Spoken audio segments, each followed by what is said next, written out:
your girl, she me, her, DTBella, or darling. If you have tuned in, darling, that means you're here for your evening tea. Now, listen, I have started doing these interviews, and I'm excited about this one, honey, because I feel like this one is the one to have. I have Keith Clizark. Say what's up. Fam, what's good, what's good? I see you. T-Della in the building. I feel official, okay? Listen, y'all. Y'all don't understand. Right now, we have one of the biggest producers, underground, best known, unknown. I had to dig up some receipts, okay? This guy has worked with Snoop Dogg, okay? Mystical, okay? Too Short, come on, West Coast. Let me find out. So, you know I did my research on you, right? You gotta do it. So, I read that you were born in Mississippi. True indeed. Greenville, Mississippi. Stand up. What? Okay. And you moved to Long Beach, California when you were 4? Yes, indeed. I was a young grasshopper. Mom decided to pack it up, move from the South and take the coast. You dig? See, now with that, do you have any siblings or were you only child? See, here's the thing with that. It's like my mom, she got perfection with me. So it was okay. I understand coming from an only child, honey. Yes. Once you get the right one, you don't keep going. You can't mess up what you already did.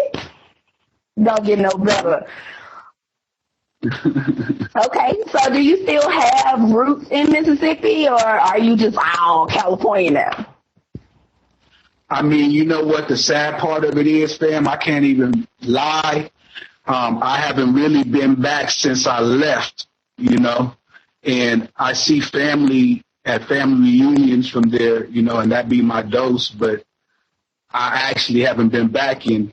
And I have a couple of people who reached out recently to do some kind of homecoming, you know what I mean, to come back and, you know, let the people know it's a product from your area who did something, you know, if you didn't, right, you know, just to bring that back. So I'm working on something. Look out. I mean, because when I saw the list of people that you had worked with, and I'm like, no Southerners? My fellas, who's that? I mean, what you see, the receipts you collect, right? Those are just people who did no more gold, but there's so many people in between that are just independent that I worked on from the South too. And I just did a deal with Young Bleed, who used to be a No Limit Soldier, you know, and he's bossing up and got his own imprint, man, and like doing some phenomenal things with the touring in this documentary that he's working on. So I did something with him. So, you know, Baton Rouge, stand up. I mean, I'm touching the South. I'm planning. You know, try to make sure you just didn't go get Hollywood on us. Okay, so I also... Not to cut you off, Sam, it's like, man, Dallas is kind of like my second home on some real... Gotta believe it. I've directed and shot 2 videos in your city, you know? I came out to like one of the first Texas Summer Music Conference with Mike Mooswing and Terry McGill when they was doing it together. You feel what I'm saying? So I go way back. Now, listen, you clown Dallas. You said you did a video shoot and Homeboy came out with a FUBU jersey on. Yeah, you didn't have to put us like that. Like, we can't glance out here. Hey, that wasn't me with that commentary. I think that was one of you guys' own who did that. But I thought it was kind of cool, though. Ain't nobody wearing FUBU kind of cool. Okay? Don't be putting that on Dallas. But not like I also read So I also read that you started out DJing. Oh, yeah, absolutely. It's like, just to take it back, fam, it's like when I transplanted from Mississippi out here, it's like 4 or 5 years old, I had people who was out here. It's actually my mom, my aunt, my mom's sister who talked her to coming out here. So she would have gatherings at her house, and they play Parliament Funkadelic, Flashlight. And as a little kid, it blew my mind. I knew, I didn't know what it was, but I knew I had to be a part of that somehow, some way. And right. It evolved, and, you know, hip-hop came along, and that was the platform. That was the catalyst to put what I was feeling into motion. You know what I mean? So Yeah. I started off as a DJ, and that evolved into like, man, I can make better records than what I'm playing. And then I got into the art of making records, you know. I mean, backing up to you doing the DJing, like, what was your first thing? Like, I want to be a DJ, and don't nobody believe me when I say that. Like, I'm serious. I want to DJ. And because I do be having me feel like I could do anything. Right. I mean, the DJing thing, it was so natural to me. It's like, I just love music first and foremost, and it was so crazy. Just with you got to understand, with hip hop, it's not, you just not playing the records, you get to manipulate it. I know people know it now, but back then it was new, it was fresh, and right. It was captivating into it. And actually, at like 15 years old, I had a DJ crew called B Control, and we worked at the first hip hop station on the planet, which was 1580 KDAY. You know, so that's kind of like, that's like history right there. So at an early age, being in Long Beach and getting you got to understand what Long Beach is geographically. It's maybe like 35 minutes outside of Los Angeles. Long Beach is like really tropical, and what makes Long Beach unique, it's the only place on the West Coast that's facing south. The coast is actually freaking facing south, the way California. So being able to, you know, leave Long Beach at an early age and see Hollywood and see all these big things, man, it's like, okay, I definitely need to be a part of this on a whole nother level, you know. So how long did you DJ for before you actually transitioned? I mean, because I think I read you started like when you were 17 when you got your first, you know, big gig. So how long were you even doing the DJing thing? I mean, it's like I started like in 6th grade, man. So I was like a young tad, like 13, 14. And I remember doing like side hustles because it was actual turntables. It's not the Serato stuff that they're using now. You actually have to go, you know, do it, man. It's right. like, my mom, she wasn't, you know, giving me the money for it because she always thought, she didn't know what it was, and she always like, get a job, go to school, get a job. So she really didn't support my music thing like that. Yeah. So, you know, after getting the turntables, man, it was a wrap. It was a wrap, man. Yeah. So I read you made your first record when you were 17, and you got your first label deal when you were 19. Like, what label was that? Okay, I produced my first record on a group called 3D for Capitol Records. And then from there, it was a lot of independent stuff, and it wasn't for a couple of more years, maybe 3 years, till I had like something else major, which was a Def Jam release, the Dove Shack with Warren G. And from there, it started popping off, man. It's like, you know, Long Beach is like small. Everybody know everybody, you know. So I started getting them placements on them Snoop records, you know. Yeah, so it was Capitol. So you're saying it was Capitol Records because, like, the list of people that you have produced for, I'm jealous. Snoop Dogg, I see Dr. Dre, Def Jam, Too Short, Master P, Corrupt, the Eastsiders, True, like, jeez. Hey, while we speaking of the Eastsiders, August 1st commemorate 15 years of Snoop Dogg presents the Eastsiders Deuces and Trade the old-fashioned way, which went on to sell platinum plus, So I want to shout out Snoop. I want to shout out Trey D and Goldie Loke, the Eastsiders. You dig what I'm saying?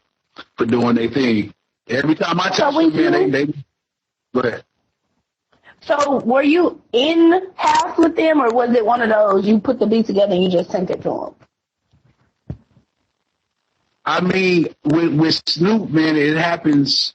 It's crazy how sometimes things happen, and I got so many backstories on things, how crazy things get placed. It's sometimes, man, record come out, you don't know until it come out, you hear it, right. And then your attorney calling you with a check and some paperwork. Yeah. So that had to be exciting at first check, though. Man, let me tell you something. Being young, no one gave me any rules or a manual on how to deal with like a $50,000 check. Right. It's like no one told me, like, you got to pay taxes on this shit, Right, right. Just being young and learning, but it was like a kid in a candy shop, man. 50 grand, like, come on, man, for real. Right. Okay. Come on, come on. I need more of these. Okay, keep them coming. So, when did you transition into directing videos? So, was this like after making so many beats, you're like, it's time to get to the next level? I mean, I'm a person first and foremost.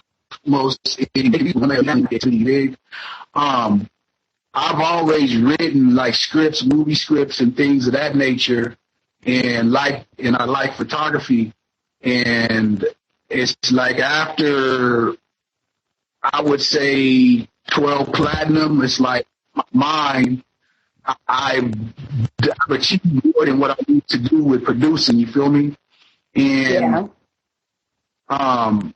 it was time to transition into something different, which was the directing and things of that nature. And at the same time, we're talking like the 2000s. You feel what I'm saying? That's when the industry wasn't the same. It started turning. Technology came into play. People was pirating music.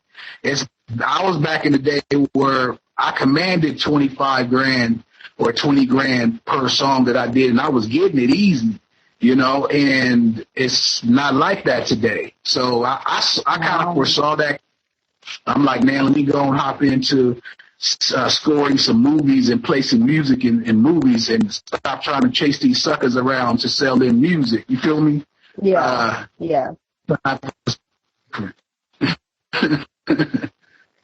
I mean, I have another producer friend, and he's saying that a lot of people, because he's just doing like everyday Joe Blow, work at New York's, want to be a rapper, and it's like $200 a beat. And people complain about that's too much. I'm like, you pay for good quality. And when you have the receipts like you do, I get it. Like, going to the next lane would be my next thing because, honey, I'm not finna pay $25. I'm not finna give you a $25 beat. Like, that's not, with the internet has ruined music to me.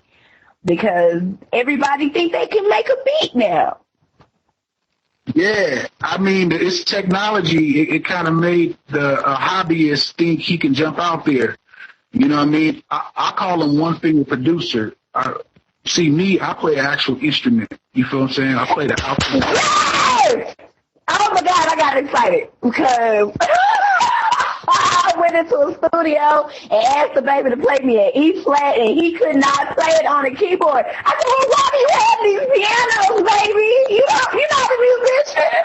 Oh my gosh. That's rare. I'm telling you. I mean, out here, not really, because the West Coast is predicated on the funk and playing stuff. You know, East Coast was sampling the music, you know what I mean, back in the day, but we played it. So being an actual musician and playing an instrument really helped with the production. And it just gives it a better sound. Yes, it's fuller, for sure. So, like, I really like that. What instruments do you play besides the keyboard? Just the keyboard? I mean, no, the alto saxophone, and I mean, I learned that technically, the alto sax, but then the keyboard I play by ear. And let me find out that you like, bruh, man, with this kazoo on the saxophone. Pick up the pieces. No, I'm just playing.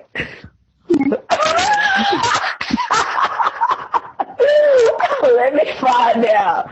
You done got my hopes up. Because, you know, Tory Lanez, I know you know who that is, right? Me. Tory Lanez was saying that he's a musician. And when they asked him, they said, well, what instrument do you play? He was like, well, I just sing. That's not a musician. First of all, you're right, but if he says his voice is an instrument, then you got to make him a musician. You got to put him in that category. I have yet to hear his live vocals in a live band. I've only heard tracks. So you're not a musician.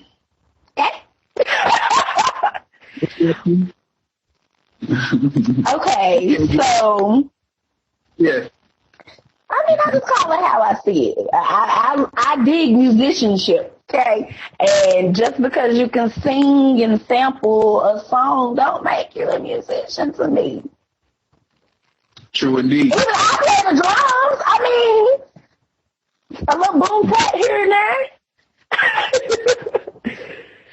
So, okay, you are a jack of all trades at this point, because after reading I was like, oh, I'm ready for this interview because I'm ready to talk. Okay, I found your website. Okay, and you have a direct distribution deal.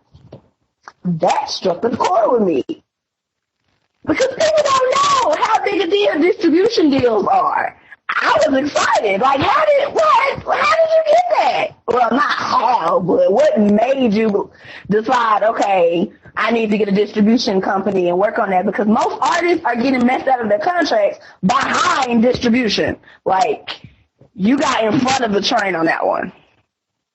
I mean, I always saw things coming, and see, here's the card. I had a deal with a company called LRT, which had a situation with Universal. But at that time, I was transitioning out of production, trying to really get my direct on, you know. So I had this situation, I wasn't really dealing with it. And as I was flying different places to direct videos for some of the artists, I would tune in to the local radio stations, and I'd be like, damn, that's dope. I never heard that before. And then, you know, one day a light bulb went off in my head. I'm like, damn, let me see if that translates nationally. I got this situation I'm sitting on. I can put it out nationally. Let me see. So inadvertently, as I go, I would do them things. But I was blessed to be in the right space at the right time. At the time, VP Greg Mateo over at In Grooves liked the music, and I got a better deal than what I had with, you know, LRT and Universal, and I went straight to Pablo, if you feel what I'm saying. Cut the middleman. Right. And, I mean, because you have music, video, film, DVD, ebooks, and e-magazine. Like, a regular-minded person probably wouldn't get how important that is, but because my mind thinks on a whole different spectrum, like, why are people not knocking down your door? Why do I not see your face everywhere on the independent circuit? because I'm trying to stay sucker free and elevated at the same time, you dig? I understand. You know what? I think that's a good thing. I have a strong issue about people who water down their substance. I really do. I believe in the saying, the best known unknown, because that's how you get to be normal. That's how you get to have an everyday life. Yeah, I mean, true indeed, man. It's like it's really no place I can't walk.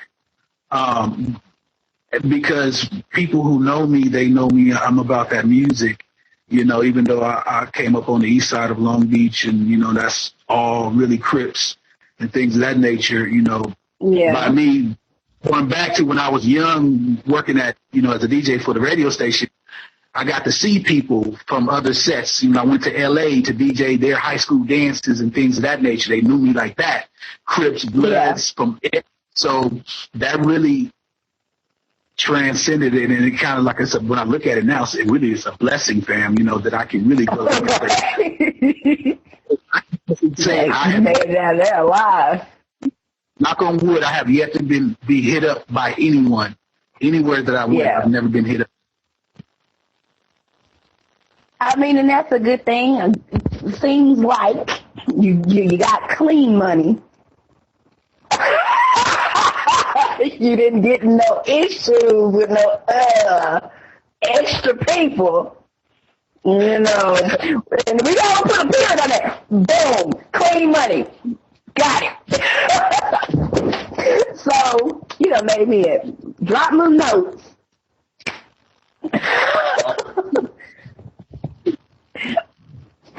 Okay, so. No, all clean, man. I'm trying to build something for my daughters, man. I got two little flowers, man, a 14-year-old and a 10-year-old. Oh, I don't want this. I can't do good.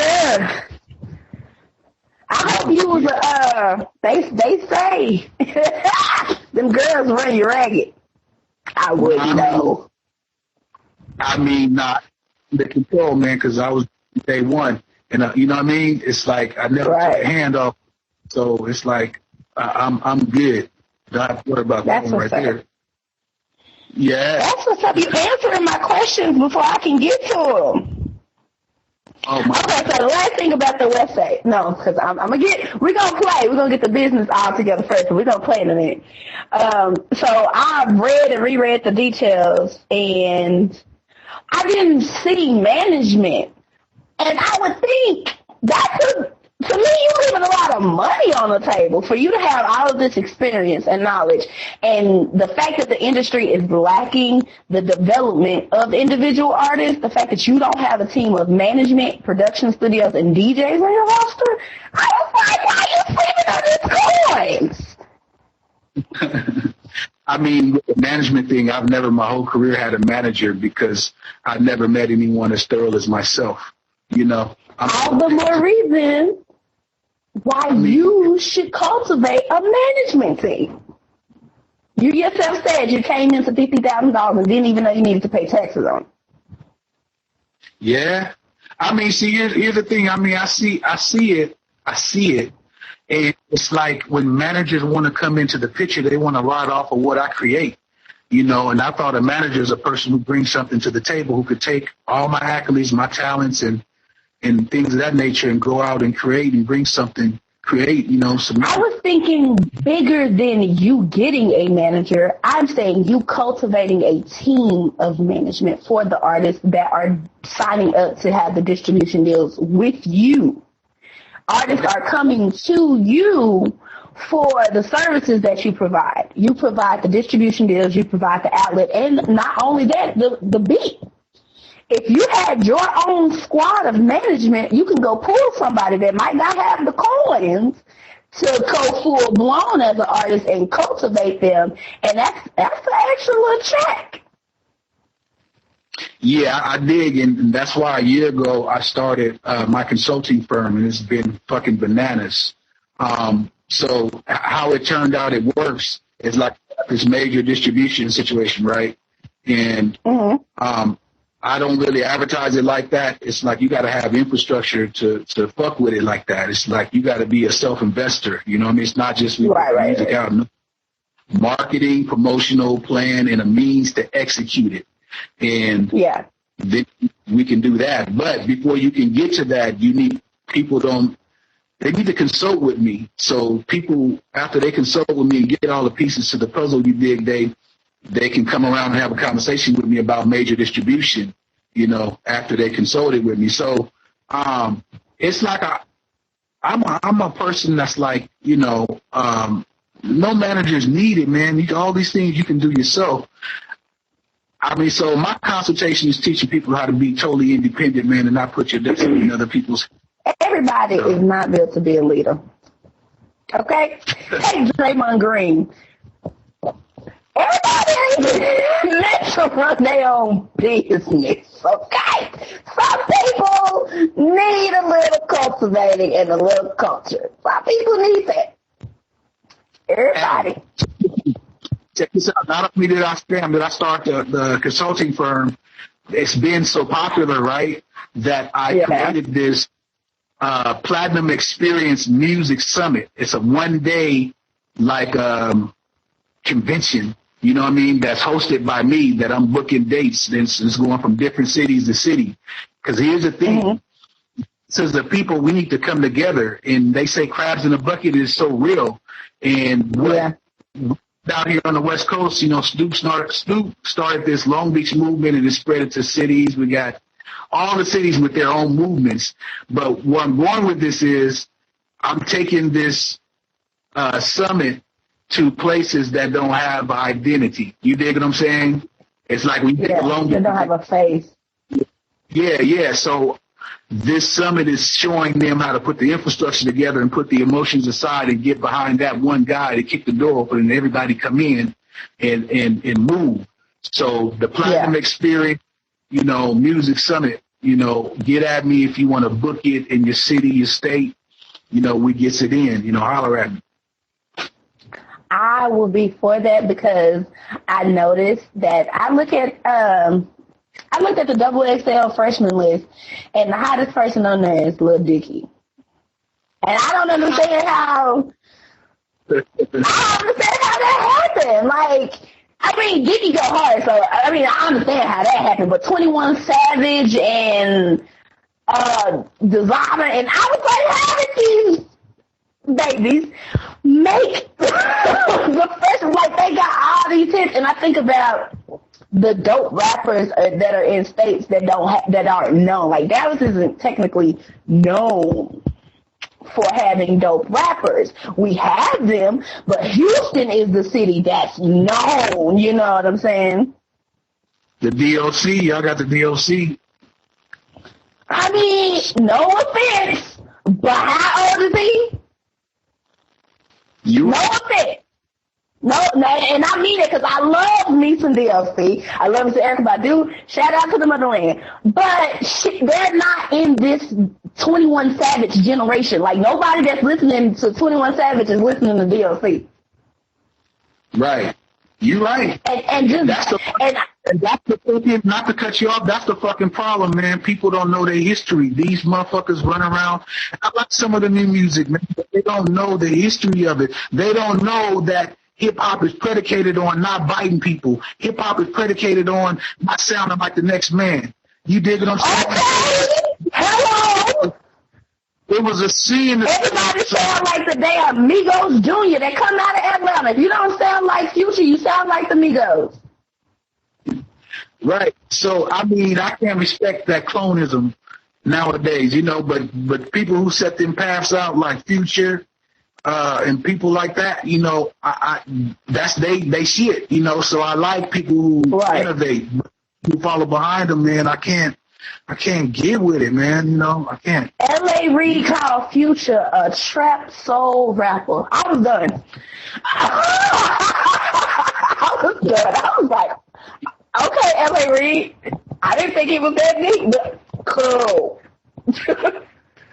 Which brings me to this next segue. You have had the #1 sample CD, sample volumes 1, 2, and 3. Yeah. So speaking of samples, I'm rocking with this dope wave that T.I. is on with the California and the sample of the Aaliyah song.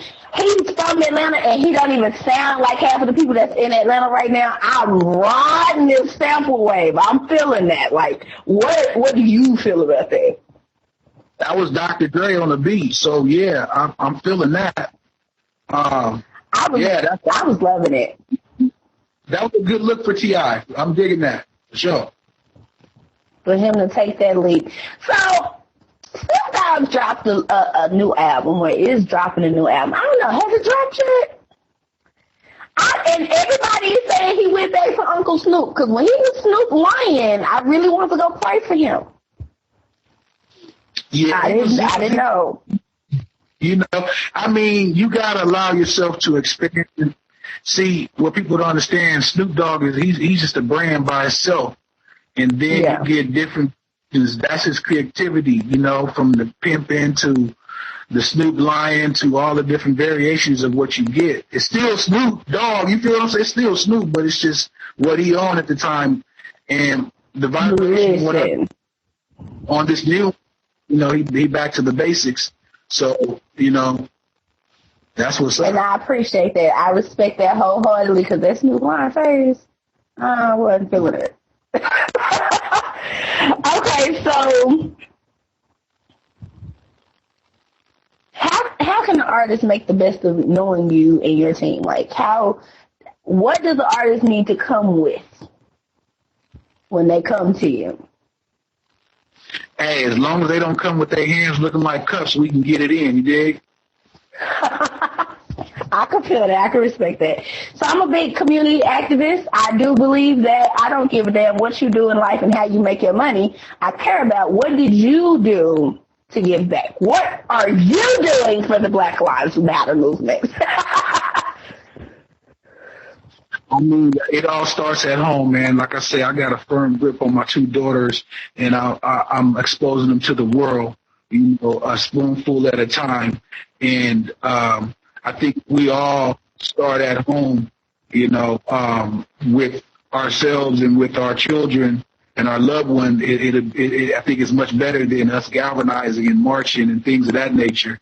You know, it started home and with your children. So when you ask me that question, what am I doing, is I'm showing my daughters, you know, what the world really is and how to navigate in it. You dig what I'm saying? So that's my contribution. And they revolutionary, you know what I mean? Because they know their history. They know who and what they are and why they are here. So my contribution is my seeds, you know. I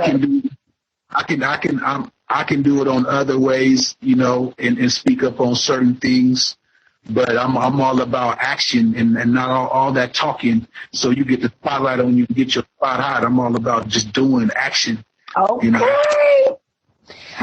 And I'm glad you said that, because that's my platform. That has always been my motive. That has always been what I've said. I could give a damn who marches. I don't give a damn about who is the political activist when it comes down to social media. When I go to these community rallies and I'm doing these back to school fairs, I'm giving your kids free free school supplies, and y'all at the club every Sunday and Saturday. I don't understand that. Everybody, when they get on Facebook, they're activists and they're outraged. But when I look at the community football games, back to school drives, where y'all at? It's the old people. I'm out there with the old people. And I don't understand that. They didn't live their life. They don't fought the fight. They need to sit down and rest. And I really wholeheartedly, I commend you for being a father to your girls. And you're going to raise some beautiful, strong black women. And I really, really, really, really appreciate that, because not a lot of people are parents. Not a lot of people take the time to be parents. So that's what's up. Like, you get cool points for me on that. That's what's up.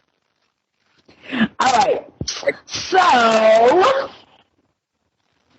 now we're going to get to the tea. We done did business. We done talked and bragged and tooted your horn. So we're going to play some games. So I want to know, who is your celebrity crush? Celebrity crush. Wow. Oh, come on, man. You don't see, you know who your celebrity crush is. I mean, man, I'm so happy. It's like, I know that shit sounds so corny, man, but I don't even pay attention to other women like that. You know what I mean? I have a celebrity crush and I don't even like women. I mean, I hear you. Wow, man, these women nowadays, man, this shit is so fucked up, man. It's like, you know, what I like is like, I can't see in a magazine, I can't see in a video. It's like when you run across them, you know what it is, like shopping and not knowing what you want until you see it. Or, you know what I mean? It's like. I'm going to let you pass on that one, man. I don't want to get you in trouble. I don't want to get you in trouble. So you answered the second question of the are you single? Basically.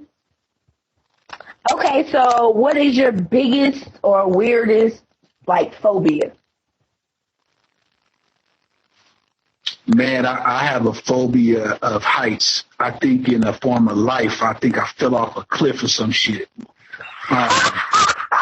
How tall are you? I'm 6'1". You can't be scared of height. You are height. You're already tall. Okay. Man. Well, I can't laugh. My phobia is like my foot being stuck in a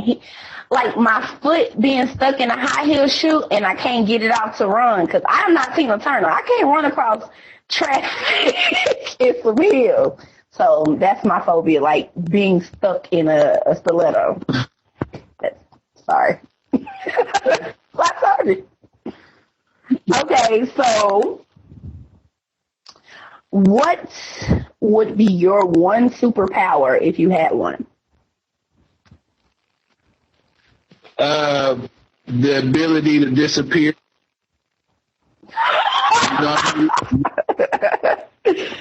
Like, hey, well, I don't want to be here.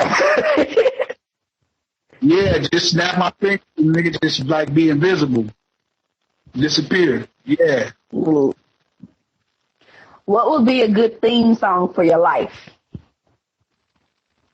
Ain't no stopping us now. Yeah. Okay, I like that one. I wasn't expecting that one. I thought it would have been something totally different. Okay, so if I gave you an elephant, where would you hide it? In my closet. Okay, so the next game we're going to play is this or that. Breakfast or no breakfast? Breakfast. Scrambled or over easy? Definitely scrambled. With cheese. Thank you. Macaroni salad or potato salad? Potato salad. Come on, man. Don't put too much money. Hey. Okay, you got to see. Cookie dough or cookies from scratch? Ooh, cookie dough. Chicken nuggets or chicken fingers? Chicken fingers. Chicken nuggets is chicken mystery. Tattoos or piercings? I mean, I still don't have any tattoos, but I do have my ear pierced, so I would go with piercings. What? No tattoos? You got a needle phobia? Not a one. It's like, man, for what? That make me identifiable. All my life, I'm trying to blend in. You dig? I'm trying to have identifiable marks. You'll stitch on myself. Can't do it. Right.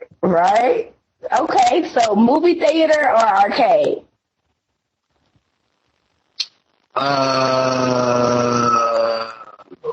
Can I say both? You can. Okay, they're both in the same place. I know, right? Car or plane? I like a plane, even though I'm scared of heights. But when I need to get somewhere, I want to get there fast. Okay. Oh my God. I took a road trip with my grandmother. My grandmother is an evangelist. Never say a cuss word a day in her life, right? We took a 15-hour road trip with all the grandkids. She cussed by the end of that trip. It was hilarious. I can't do road trips. Sitting in the car with a bunch of kids, we made her cuss. It was hilarious. Okay, so the last one is hot tub or hot spring? Ooh, hot springs, man. Hawaii.